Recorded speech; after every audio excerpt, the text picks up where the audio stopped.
How would you like a 15% discount to my daily email, the stack of stuff, the show notes, discounts to the conference, all of that? All you need to do is text the word show to 33777. You'll get the annual subscription with a 15% discount to my daily email. You'll get the stack of stuff, the links to the show notes, discounts to the conference, and so much more. All you have to do is text the word show, SHOW, to 33777. Text show to 33777.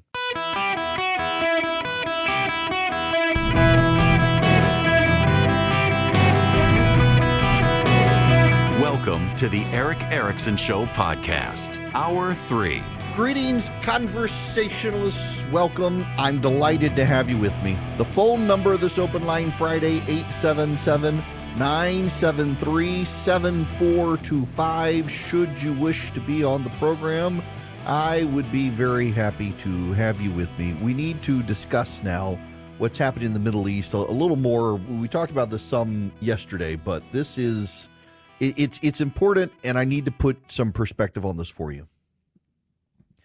Benjamin Netanyahu came to the United States, last week, and addressed Congress? Tangent. Is it not wild that it is August 2nd? My kid goes back to school a week from yesterday to a week from today. It will be the full day at the Resurgent, or the gathering. In the last month, Donald Trump was nearly assassinated. Joe Biden dropped out of the race. Donald Trump secured the Republican nomination, picked J.D. Vance as his running mate, and Kamala Harris replaced Joe Biden on the Democratic ticket. July was an insane generation in a month. Wild. Back on track. Last week, Benjamin Netanyahu came to the United States. Joe Biden chose not to meet with him, claiming he was still under the weather, recovered from COVID, didn't want to meet with him. Kamala Harris had a private meeting with him. She would not attend his speech to Congress. As vice president, she should have presided over the speech with the Speaker of the House, chose not to. Many of the Democrats boycotted. But she met privately with Benjamin Netanyahu last week. We don't know what they talked about.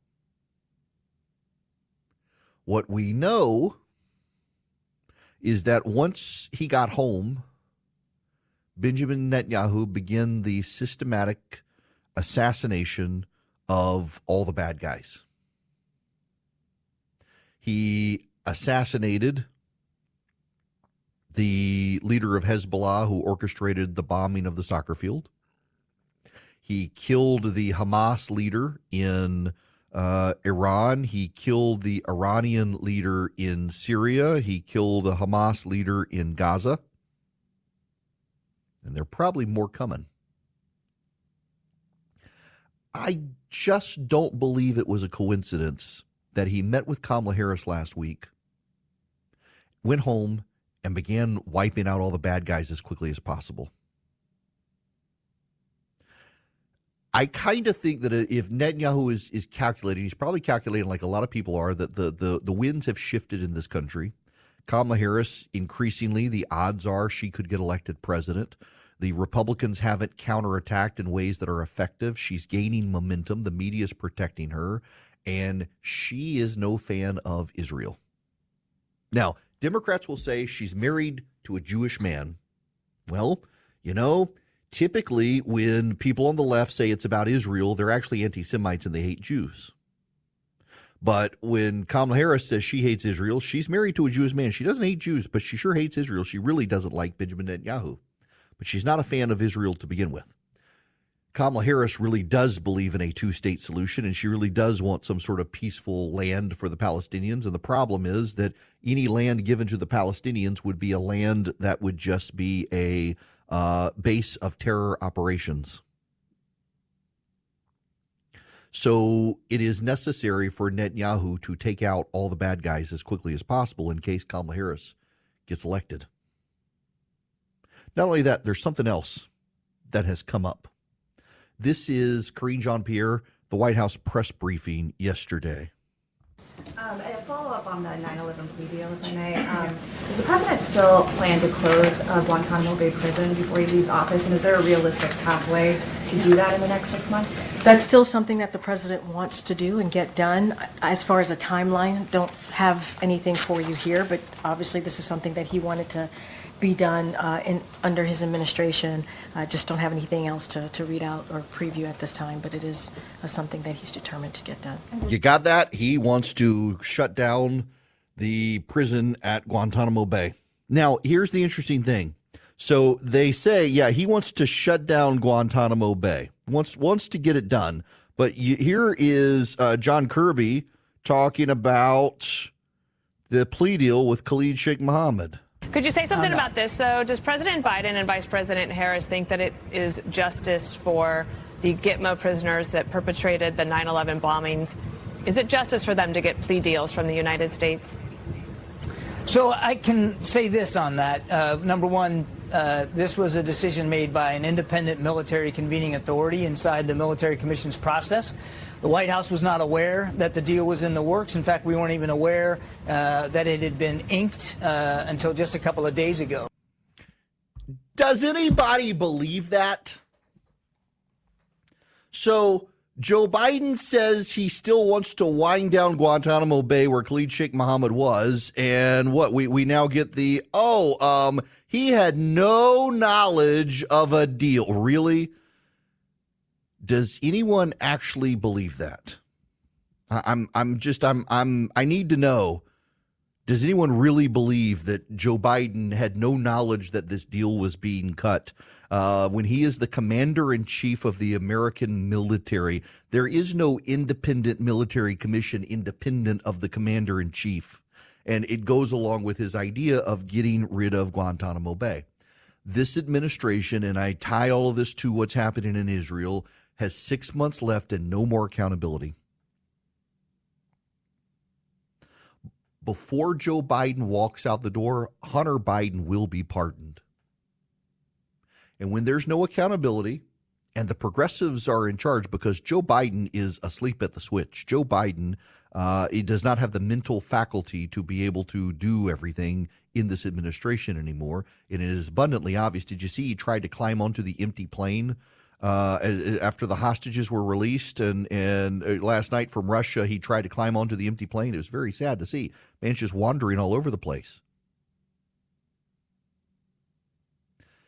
Time is running out for the progressives to check off the boxes. They still don't want to take the chance that Trump could come back. But Netanyahu is looking at the American situation, seeing Trump spending all of his time talking about whether or not Kamala is black enough.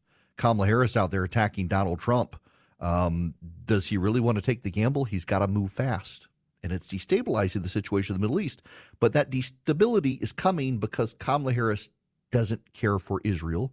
And even inside this administration, there's deep hostility towards Israel.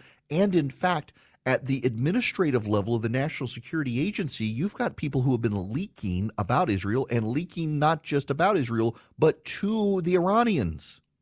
Remember, this administration is infested with Iranian spies and sympathizers. That's not actually me, Eric Erickson, offering an opinion. That's actually the news reports from Semaphore and others that this administration has been infested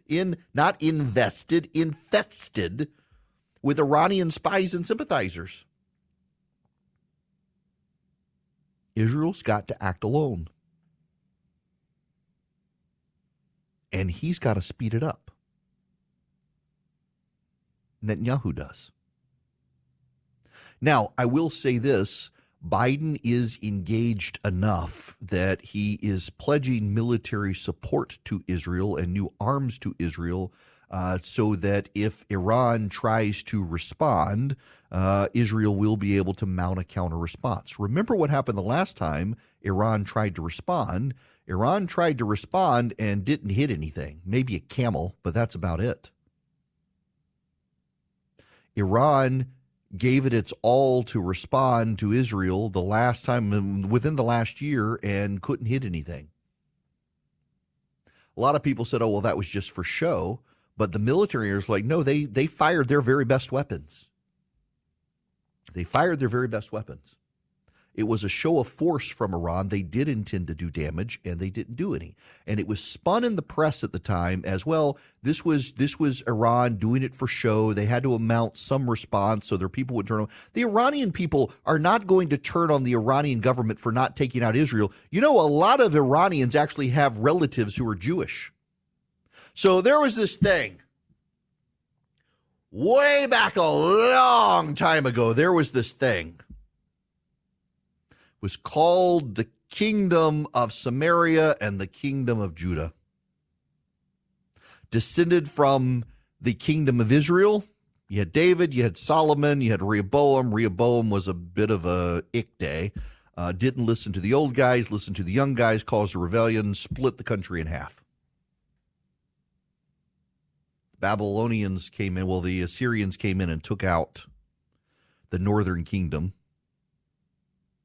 Then the Babylonians came in and took out the Assyrians and then took out the southern kingdom. And there was this thing called the exile. Nebuchadnezzar rounds them all up, all the Jews, they got to go over towards Iran. That's why God sends a letter to the exiles.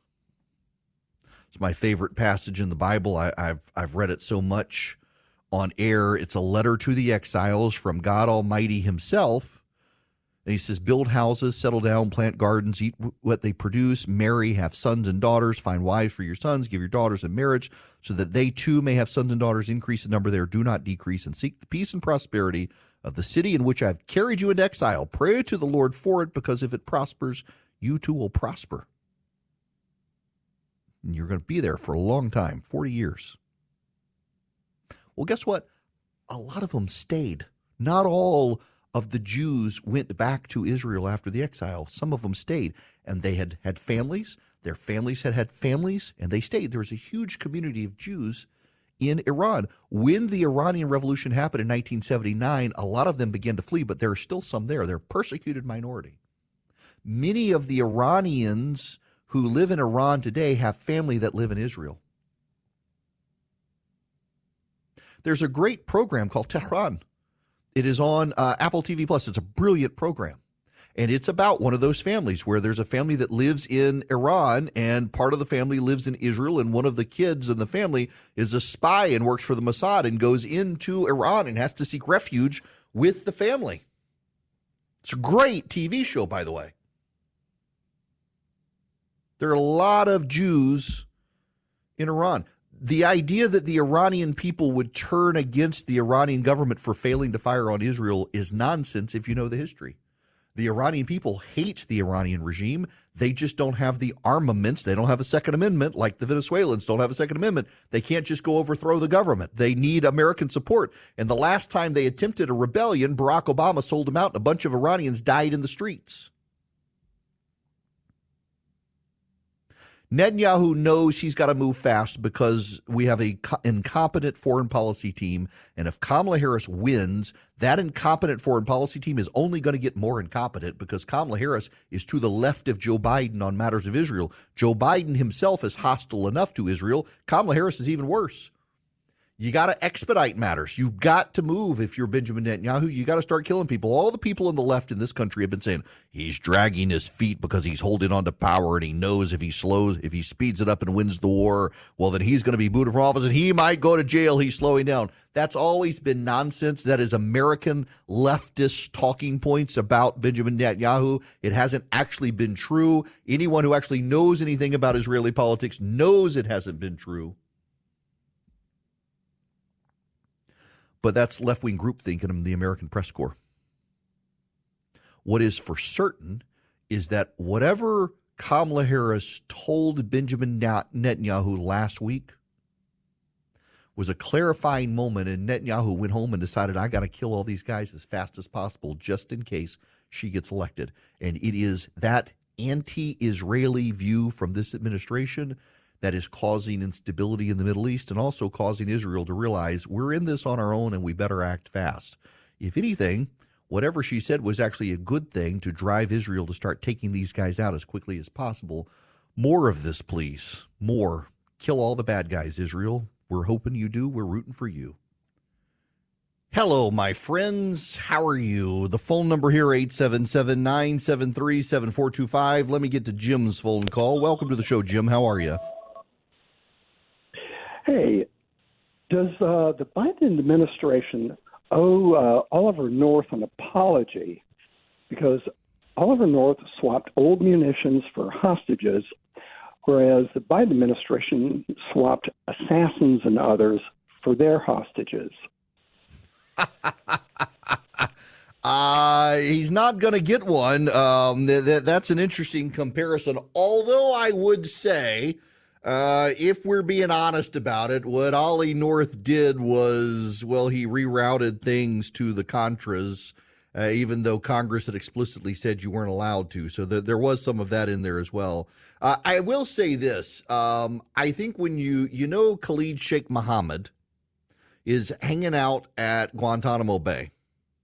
Why not, if you're Iran or Syria or the Taliban, why don't you go round up a bunch of Americans? You know, the Taliban, as an aside, has been doing a tourism campaign. Have you all seen this? There have been articles, the Wall Street Journal, New York Times, and elsewhere. They're doing a tourism campaign. Come to Afghanistan. And there are some idiot Americans who are going to Afghanistan. They interviewed some dude, and of course he and his wife and kids were from San Francisco.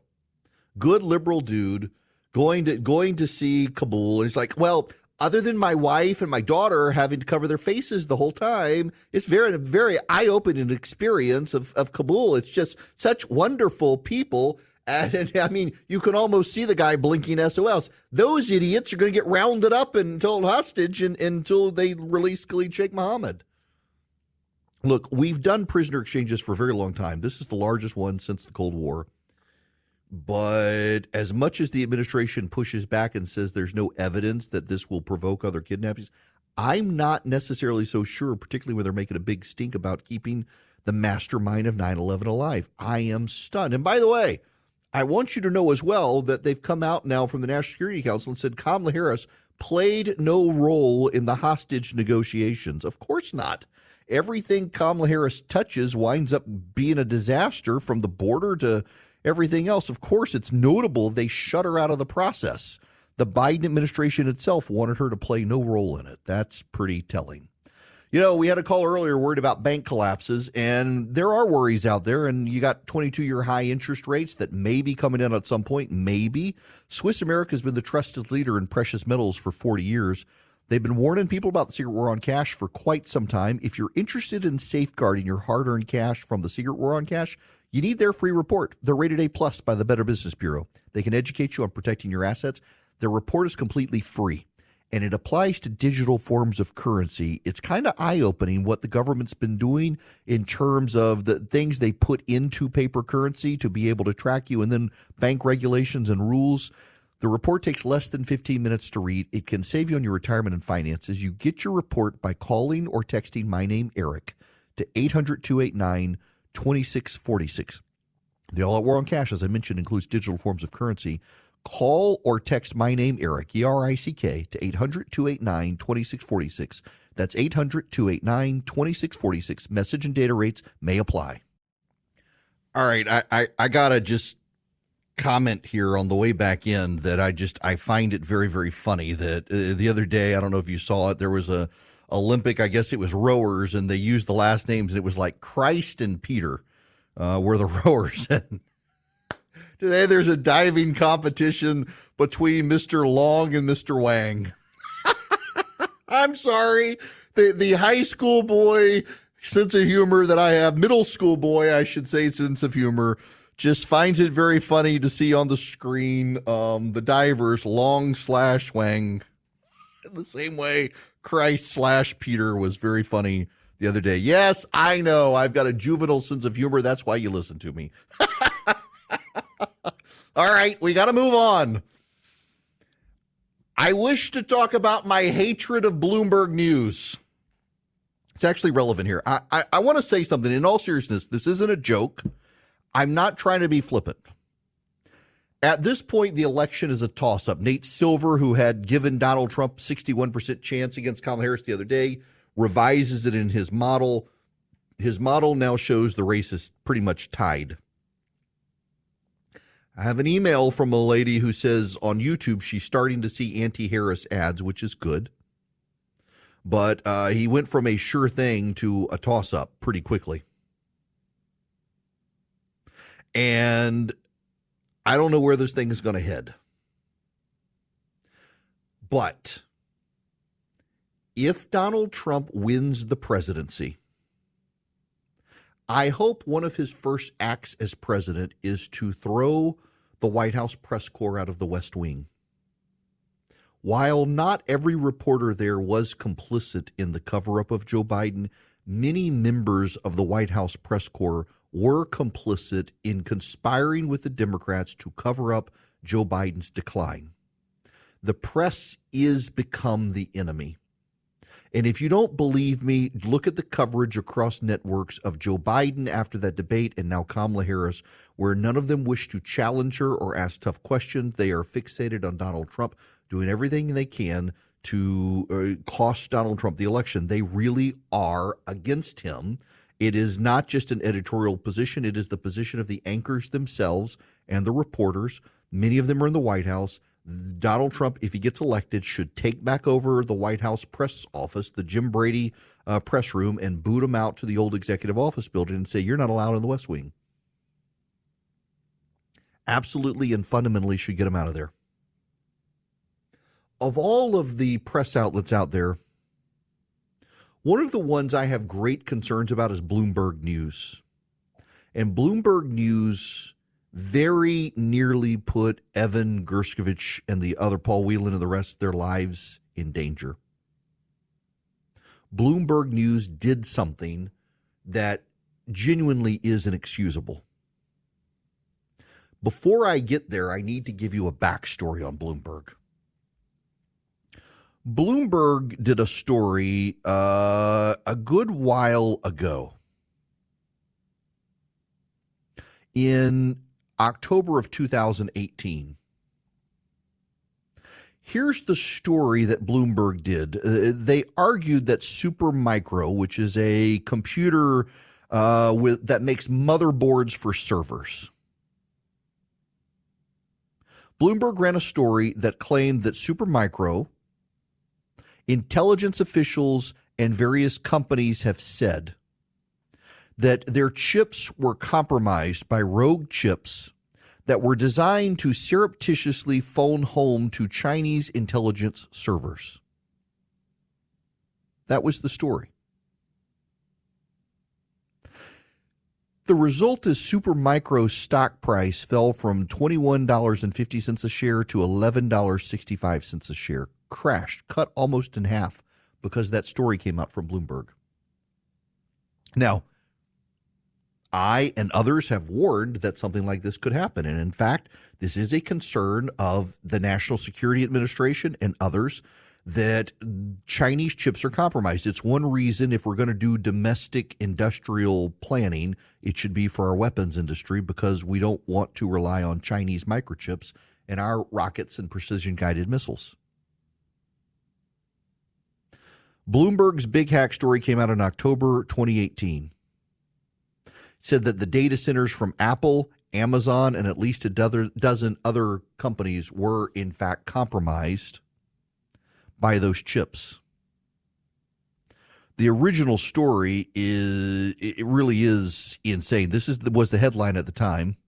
The big hack, how China used a tiny chip to infiltrate U.S. companies. The attack by Chinese spies reached almost 30 U.S. companies, including Amazon and Apple, by compromising America's technology supply chain, according to extensive interviews with government and corporate sources. In 2015, Amazon Inc. began quietly evaluating a startup called Elemental Technologies, a potential acquisition to help with a major expansion of its streaming video service, known today as Amazon Prime Video.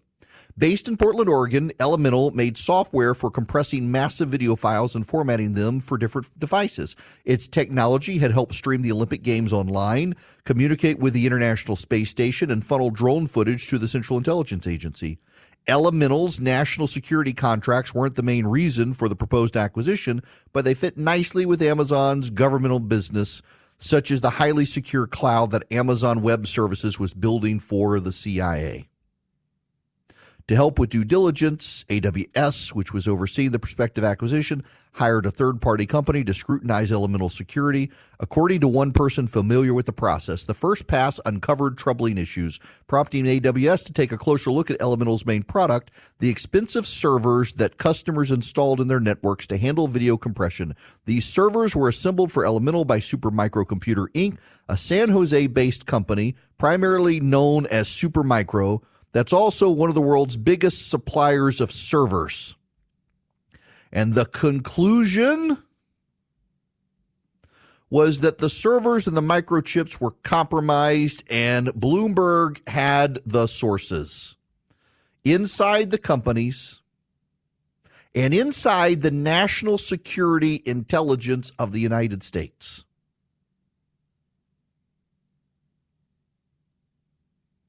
In the spring of 2015, Elemental staff boxed up several servers and sent them to Ontario, Canada for the third-party security company to test.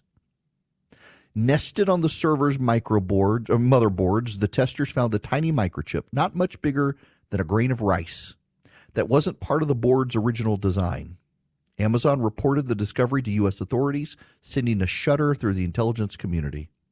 Elemental servers could be found in Department of Defense data centers, the CIA's drone operations, and the onboard networks of Navy warships, and Elemental was just one of hundreds of Supermicro customers.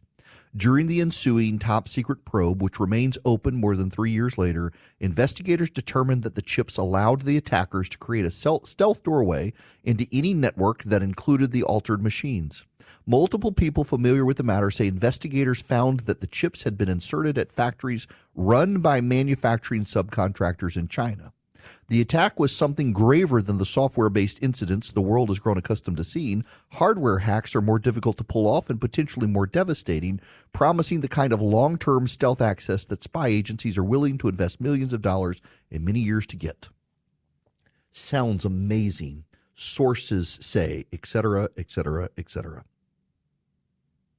There's just a problem. That report was published in 2018. There's never been evidence that any of it was actually ever true. Bloomberg has refused to retract the story. It reminds me of the McClatchy story about Michael Cohen having flown to Prague on behalf of Donald Trump to negotiate with the Russians. Michael Cohen denied it was true. The Mueller investigation found it was not true. McClatchy, to this day, stands by the story and says their sources say it was true. Apple has come out and denied that any of its servers were impacted, contrary to the Bloomberg report.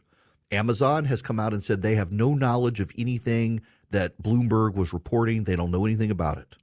The CIA, in a very rare departure for the CIA, released a public statement saying that Bloomberg's story was fiction. The Department of Defense said it was not true.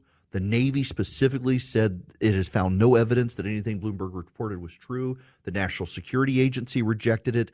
Canadian intelligence rejected it. The company that supposedly found the chip said it was true. Everybody said it wasn't true. Now, you could say, well, maybe they're all lying. But what was notable is that Bloomberg didn't have anybody who wanted to go on the record. It was all background stuff. It's another member of the media who seeded a story that cratered the stock price of a company, and it turns out that there's no evidence that what they reported is true at all. And it's a company that continues to perpetuate this behavior, and now it nearly jeopardized the release of Paul Whelan and Evan Gershkovich. This is from New York Magazine. How did Bloomberg beat the Wall Street Journal and the rest of the press corps on one of the most watched stories in the world, the release of Wall Street Journal reporter Evan Gershkovich and former U.S. Marine Paul Whelan from Russia? At 7:41 a.m. on August 1st, Bloomberg published its scoop about the prisoner swap. 10 minutes later, a Bloomberg editor posted proudly on X, "It is one of the greatest honors of my career to have helped break this news. I love my job and my colleagues." Then at 8:59 a.m., the piece was updated to read, "An earlier version of this story was corrected to reflect that the Americans have not been released yet." The Journal didn't report on it until just after 11, when their reporters and other Americans whose freedom was negotiated by the U.S. as part of an extremely complicated 24-person swap actually deplaned in Turkey. According to multiple sources at the Wall Street Journal and other news outlets, the Bloomberg scoop left journalists and government officials fuming. With a prisoner swap, you don't know if it's going to happen until it happens. As one journal reporter put it, we literally had Yaroslav Trofimov on the ground with binoculars waiting to see Evan come off the plane, which means the Bloomberg story proclaiming Gerskovich was free was inaccurate, given that the Russian plane was still in the air in Russian airspace at the time of publication. The plane could have been ordered to turn around and gone back to Moscow, which is why no other media outlet chose to publish it. In other words, Bloomberg News wanted to be first, and in the process of being first, jeopardized a prisoner swap. They were more willing to jeopardize a prisoner swap than to have other news outlets jump the gun. Now, here's the thing we know today. The U.S. government promised that the story would be embargoed. They promised the Russians that the story would not get out there. So Bloomberg News was told this was going to happen and told, don't say it yet. They haven't left Russian territory, and chose to do so even though the U.S. government had promised the Russians. Now, you could say, well, the U.S. government shouldn't have done that. They shouldn't have done that, clearly, to Bloomberg. Everybody else agreed to the embargo. This is a pattern with Bloomberg News. They want to be first, not accurate. They nearly bankrupted a company with its story that turned out not to be true about their microchip, and now they nearly cost Evan Gerskovich and Paul Whelan their freedom. Where are the consequences for media outlets that do this? We've just had a series of stories about Joe Biden where the New York Times, Bloomberg News, and others told us everything is fine with Joe Biden, and if you don't believe it, you've fallen into a right-wing echo chamber. He's clearly fine, until they couldn't hide anymore. Where are the consequences for members of the media when they do this? Who will, in fact, show consequences? Now, with the Washington Post, they've become such a terror propaganda outlet for Hamas, I canceled my subscription. Washington Post does not deserve my money because they have become a mouthpiece for terrorists. Where are the repercussions for Bloomberg News? Where are the repercussions for members of the media who have hidden Joe Biden's condition? Until there are real repercussions for groups like this, the Bloomberg News literally could have cost Paul Whelan and Evan Gerskovich their freedom. Literally could have. We specifically told the Russians this would be embargoed until they left Russian airspace, and while they were still in Russia, Bloomberg decided to run the story. A dangerous game, and if there are no consequences, there's no incentive for them to change. There should be consequences. They very nearly scuttled this entire operation, and I want every single one of you to know Bloomberg News is responsible for that, and you should remember it.